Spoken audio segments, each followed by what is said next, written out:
let's just discuss a little bit about Patrick O'Brien himself. Okay. Because the guy actually had a very, very interesting life. So he was born in Buckinghamshire, and he was actually English, despite his surname, which we'll come on to. But his mother died when he was quite young, and from there he ended up moving to Ireland. He moved to, what was it, Connemara, off the coast of Ireland. When And would that have been, out of interest? In like the 30s or during the war or something like that? 1920s. Okay, right. 1920s. Okay. And he had a friend, quite a wealthy friend, who had a yacht. Right. So that was his first time having some experience on a ship from quite a young age, which left quite a profound effect on him. Then from there, in World War II, he went on to work for British intelligence during the war. Okay. And from there, he obviously went on to have a very, very successful career as a novelist. Do you know what? Just out of interest, so this is new to me. I've never really looked up Patrick O'Brien, the Yes. man. Do you know what? Just out of interest, what he did in war, was it naval intelligence, Well, or was it all shrouded in secrecy? you sort of must thing? please forgive me for the whiplash and deceptions, Beau, but I was somewhat counting on your ignorance here because, in fact, Okay. everything I just told you was a lie. Oh. Okay. And I didn't just do that for no reason. The reason that I told you that, I'm confused. the reason that I told you that is because that's what he told the world. Oh, right. So okay. that was the official story of his Ah, life right. from him right until his 80s. Ah. That's what everyone thought of him. And it's not true. It's not true. None of it's true. That is kind of cool, isn't it? Yes. If you're going to make up a backstory for yourself, saying, "Yeah, I was in intelligence and all very, very hush hush, can't tell you about Yes. it, but I was basically a spy. I was basically James Bond, Yeah. but I can't really tell you any details." It So, would be. do we know what his life really was? So there was an expose Mm. on him back in 1998, so just 2 years before he died, in his mid-80s. And in this expose, they revealed the fact that actually he had been born not Patrick O'Brien, who obviously by the name everyone had just assumed he was Irish, Yeah. but rather he'd been born Robert Patrick Russ, Okay. and he lived most of his life in abject poverty, Hmm. real poverty. He was one of 9. He mostly lived around London and Sussex, and he failed the entrance examination for Dartmouth Naval College, Oh, okay. and then had a 3-month stint in the RAF Right. before not really being up to scratch for it. Right. He did do some writing at the time. He wrote a children's novel in about 1930, and he also went on to write a novel called, I think it was The Golden Ocean, based on the voyages of George Anson Okay. from the 18th century. But everything, and even the intelligence services claim, turns out that what he wasn't, rather, was a ambulance driver during the Blitz. During the war. Yes. Okay. So not nothing. Yeah, he did his bit. Yes. Yeah, he But- did his bit. But not this legendary figure that he'd... Having said that as well, though, he was also a deeply private man. And I think that, and let's, just address it. So in 1945, he changed his name officially to Patrick O'Brien Mm. by deed poll. And That's interesting, isn't it? it is. That's a very Irish name. It's like being called Paddy O'Flanagan or something. Yeah. It's like, it couldn't be more Irish almost. Mm-hmm. I wonder why, if he's from London and Sussex or whatever, I wonder why he decided to do that, of all things. It's very peculiar, isn't it? Yeah. It's very peculiar.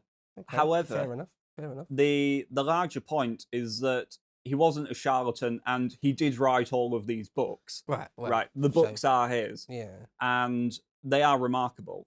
And what's even more incredible about his life was that right up until his 70s, he was very, very poor. He was writing these for decades before they started to actually gain some sort of recognition. And he started to be invited to the fancy dinners and to give speeches and all those sorts of things. So how you always say about, was he famous in his own time? The answer on this occasion is only just, All right. really. Only just. And you say he died in the year 2000? Yes, January 2nd. So he just didn't, crossed he over. didn't live to see the Russell Crowe No. What a shame, Yeah, what a shame indeed. because everyone loves that movie, right? It's in my top 10. Yeah, it's I a great adore it. movie. Well, what a shame that he. Yeah. Well. Yeah, but quite a remarkable Hmm. remarkable backstory with the mystery as well. It just adds another layer to him. I'm surprised he wasn't actually in the Navy. Hmm. Because a lot of it, I feel like, I don't know if C.S. Forrester was, but you get the feeling from Hornblower and from Master and Commander that they genuinely know Mm. these ships inside out. Mm. But what he lacked in experience, he obviously made up for an enormous historical appetite Yeah, for the research. era. Yeah. Just research and reading the archives. And you get this a lot through the series, of course, the historical fictions work, the way Aubrey just weaves himself through actual historical events, such as the Battle of Algericus, two battles of Algericus towards the end of this particular novel. But one thing Just that, like Hornblower and Sharp. just like Hornblower, yeah. And but one of the things as well that's also just something worth mentioning about his life, that, and this is not embellishment, I promise you, this is the truth. He went on to marry a woman called Mary Tolstoy. Okay. The Tolstoy was directly Oh, right. related to the writer. Okay. She had already married into the Tolstoy family, and then since meeting O'Brien in London during World War II, the two had divorced from their original marriages and ended up marrying one another and living next to the Pyrenees for the rest of their lives, really, the next 50 years, The until his Pyrenees, wife, what, in Spain or in southern France or something? on the French, Oh, right. side of Oh, things, okay. lived there in a quiet little village Oh, for decades and decades, oh. until his wife passed away in 98, I believe it was. And O'Brien spent his final year, perhaps aptly, in Ireland, in Oh, Dublin, right. where he died. Huh. So, yeah. So now that we've said all of that about O'Brien himself and his very curious life, let's start talking about the novel itself. Mm. So, one thing to say is that collectively, all 21 if you count the manuscript that he was working on when he died, all 20 novels are collectively known as the Aubrey Maturin series. Mm. And I think that's very, very apt, rather than, because it really is their story. More than any naval engagement, more than any event that happens to one or two of them. Really, it's that brotherly bond that the two share. Not obviously literal brothers, but as close to brothers as you can get. It's the strength of their relationship and the way that they continually get each other out of these terrible situations and always support one another that really is the heart and the soul of the series. Well, that first book opens with them meeting, Yes. doesn't it? And it's interesting because they actually, when they very, very first meet, Aubrey's a bit annoyed with Stephen, isn't he? He is, yeah. Because he corrects him on his timing. They're at some parlour, some soiree. Yeah. And so their very first Jack's meeting just tapping on his knee in the time. is that they don't sort of immediately hit it off. No. But but very quickly they do. Because what I think one of the great things about it, the thing I love, I think that's great about it, is that Aubrey, who's really the main character. I mean, it is a joint thing, and it is about their relationship and their brotherly relationship. But really, it's Lucky Jack who's the main character. Indeed. And he's a nice guy. He is. Right? He's an affable, likeable, well-meaning, warm-hearted type person. A genuinely good captain. Yeah. And so very quickly they just strike up a great friendship, and off we go. Because one of the things I think a lot of people have got, or I certainly have got, a bit of a preconception that in real life, in real history, a lot of sort of 18th century captains or early 19th century captains will very often be sort of very strict taskmasters, perhaps even cruel. There's like the classic sort of Captain Bligh stereotype. Of course, they wouldn't all have been. No. Some would have been very pleasant, affable, nice guys. Sure. I'm sure some would have been, but a lot wouldn't have been. And anyway, when you read the book, and if you watch the Russell Crowe film, it's made apparent pretty straight away that this isn't a cruel master. No, no, This not at all. is a gentleman, and as I say, even affable, got a sense of humour, all that. Yeah. It's almost impossible not to like him. Oh, I agree. Right. Yeah, Yeah. he's effortlessly likable. Yeah. One of the things as well that, just to make a distinction from the film in two ways, is that first of all, unlike in the film, where it has a very focused plot, and the mission is to find the French Acheron and capture or sink it. In this, the story is much more meandering.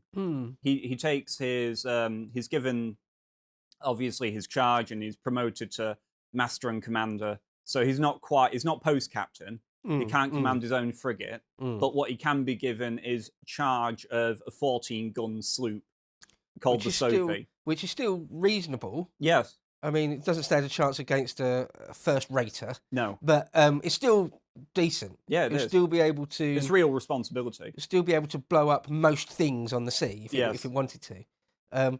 So that's another thing. I think it's not a parallel with Hornblower. Is the first book starts and he's already a captain. Right, he's given his first he's a lieutenant. Sorry, and then that's he right. receives the promotion at the beginning. But he's already hoping for his own command. Yes, he's already a senior officer basically. And this is his first command, isn't it? But but basically it starts with him being a captain. The first book, he's the captain.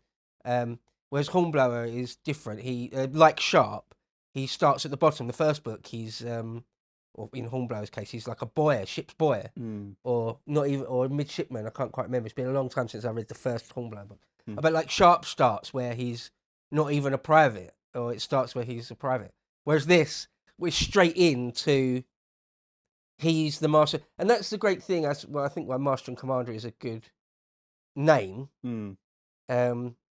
because there's this idea that the captain of a ship, I mean, it's still the case now, but not as much as in the early 19th century, late 18th century.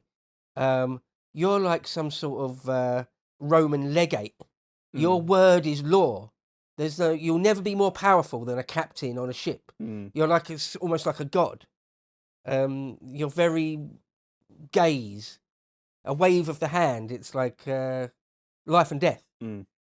And I mean, it doesn't really. It says that a few times, but it doesn't sort of really stress it. It doesn't go into pages and pages about that. No. But I think that's interesting. That's good. And that's another thing I would say about O'Brien's writing. There's a reason why these are classics. Oh, yeah. And there's a reason why these are adored by their fans, and why a film got made out of it, because they're very, very well written. It's very, very well written. Whatever that magic is to paint a picture and to paint a story, where it's just a light touch here and just a flick of the paintbrush there. Masterfully done. Yeah, it really is. I think most of all through the conversations, it's the conversations, those calms between the storms. Because one of the other things to say is that when I returned to reading this in preparation, those particular first 3 chapters, once it gets on the ship, it's very, very heavy. It's just nautical phraseology porn, right? Just all of it is just, and you're like, I don't know what this means. I don't know what that is. And O'Brien's obviously sensible of this too, because when Stephen comes aboard, Mr. Mowat gives him the whole, oh well, that's what that's a starboard, that's a and he just talks you through just an exposition dump of everything about what is the ship. That's the bit that's most Hornblower-like for me, because that's what Hornblower is. Loads is Age of Sail porn, definitely 100%. And so, but that you get that right at the beginning, and it's a great literary device. The doctor, surgeon, doesn't. It isn't familiar, hasn't ever been on ships, certainly never been in the service. No. And so doesn't know hardly anything about sailing. And so that's used, him asking questions like, what's that? Why is it called that? How does that work? and then it's explained to him Yeah. and thus us. Yeah. It's a great literary device. One of my favourite parts of that conversation is where Stephen asks him, he says, "Look, could you explain this to me all in plainer words?" Yeah. And he's like, Mo, it's like, no, these are the words. Right? There aren't any other words. Like, these are the terms for the things. Like, learn them. Yeah. What else? I don't know what else to tell you, bro. No, it's great. So the film starts where Captain Jack is he's a bit depressed because he hasn't got a commission. No. And then he gets one, like in the first chapter or two. Yes. He just gets orders. Which also turns around because he and Stephen started on such frosty terms because of their rudeness to one another at the concert. Upon receiving his commission, Jack just decides to bury the hatchet. Yeah. And he's like, he's an affable fellow. Yeah, let's just have dinner together. And what you get here is, I think, Stephen wants purpose and meaning, and he's very, very broken. He's broke. He has no money. And Jack, obviously, one of the things that you see about Jack that separates him from his film counterpart in this novel is that, of course, by the time that you get to a film, Jack is already a very, very established captain. Yeah. Whereas with this, it's him figuring things out as he comes. One of the things is about just trying not to be too over-familiar with his juniors on the ship. It's like stopping himself from holding his hand out to like shake someone's hand when he shouldn't, or just giving too much praise. Just keeping that commanding distance. Yeah. And Stephen, you see more and more, he comes to depend on Stephen and rely on his friendship because he's the one person that he can just be on there with, not directly under his command. Almost as an equal, as a friend. Yes. As a friend first. Yeah. In many ways. There's a great line in there, I think, where he says something like, when he first goes to see the ship, and then when he everything seems okay, more or less, and he leaves again, and he says something like, the whole ship collectively let out a sigh of relief when he left the ship, when the captain had left, because they're all on like effectively like dress parade. It's not that, but everything's got to be absolutely squared away in ship shape, and look its absolute best, and all the men the most rigid attention, all that sort of thing. And then when he leaves, they can all just sort of but he knows, having already gone through the service, he knows that feeling. Yes. If you enjoyed this piece of premium content from the Lotus Eaters, head to our website where you can find more.